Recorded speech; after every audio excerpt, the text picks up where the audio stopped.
مدي بساطي واملئي أكوابي، وانسي العتاب فقد نسيت عتابي. عيناك يا بغداد منذ طفولتي شمسان نائمتان في أهدابي. لا تنكري وجهي فأنت حبيبتي، وورود مائدتي وكأس شرابي.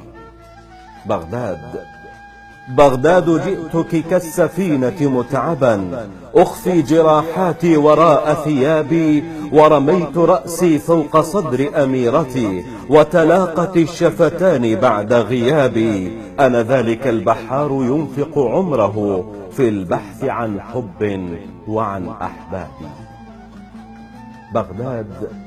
بغداد طرت على حرير عباءة وعلى ضفائر زينب ورباب، وهبطت كالعصفور يقصد عشه، والفجر عرس مآذن وقباب، حتى رأيتك قطعة من جوهر ترتاح بين النخل والأعناب.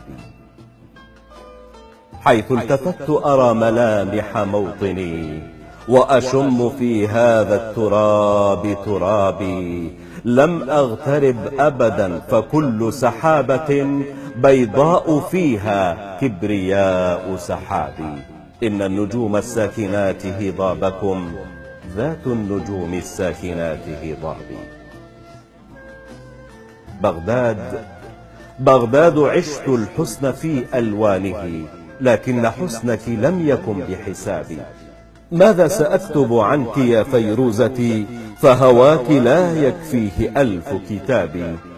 يغتالني شعري فكل قصيدة تمتصني تمتص زيت شبابي. الخنجر الذهبي يشرب من دمي، وينام في لحمي وفي أعصابي.